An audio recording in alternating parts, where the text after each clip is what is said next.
Hi, I'd like to tell you why I am pro-choice and why I believe that you should also be pro-choice. Hillary Clinton was quoted saying, "I have met thousands and thousands of pro-choice men and women. I have never met anyone who is pro-abortion," which is so true. Pro-choice is not pro-abortion.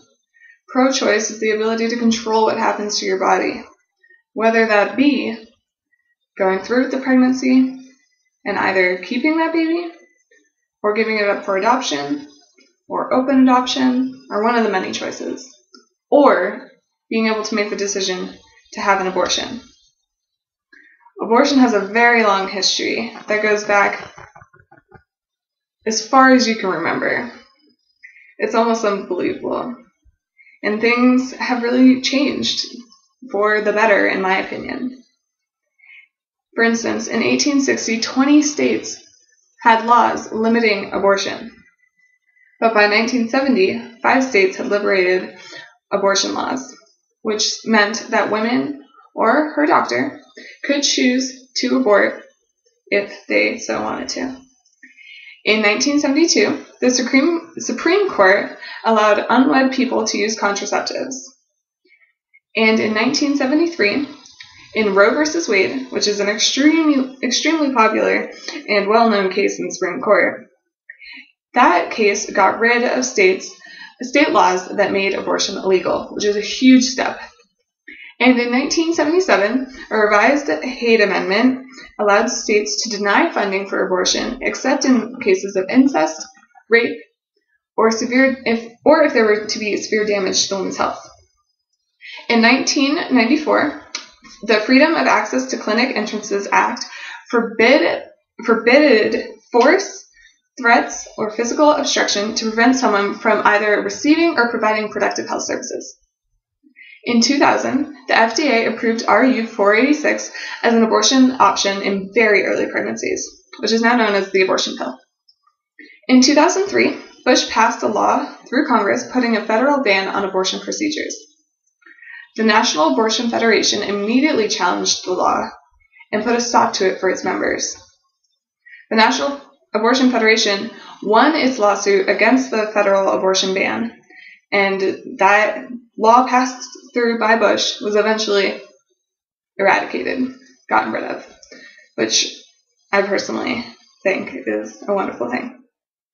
Now let's tell you about some stories. Reese was 15 years old when she got pregnant. She was not ready, had no money, and it was going to put her dreams in jeopardy. She received tons of hostility from people telling her what to do with her body when she went to the abortion clinic.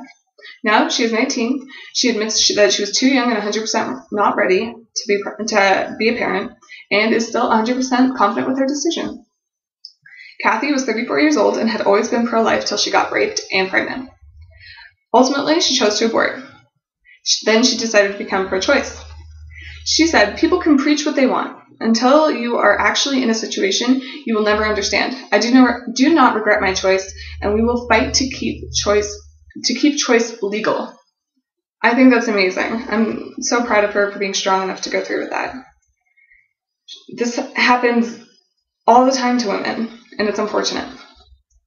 Then there's Katie, who's 28. Her grandmother became very ill after finding out she was pregnant.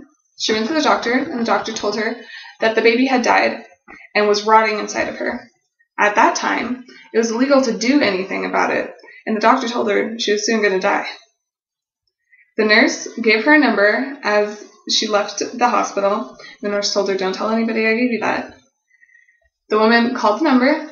The man on the other line asked her for an address, and she gave him the address. He showed up at midnight that night with his bag and bucket. He told her to get on the dining room table. He performed the procedure, cost-free, and saved her life. Without that man, Katie's grandmother probably would be dead. It's for people like that that we really have to appreciate in this world. Now that you know the facts and stories associated with abortion and its history and impact, what if your sister was in the same situation as Katie's grandmother or Kathy? What would you do? Would you still be as against abortion? it shouldn't be used as a form of birth control. It's not to say, go out, be reckless. It's okay. You can have an abortion. No. You still need to be safe. And abortion, it can be used when birth control fails or in other circumstances where it is not in the mother or unborn fetus's well-being.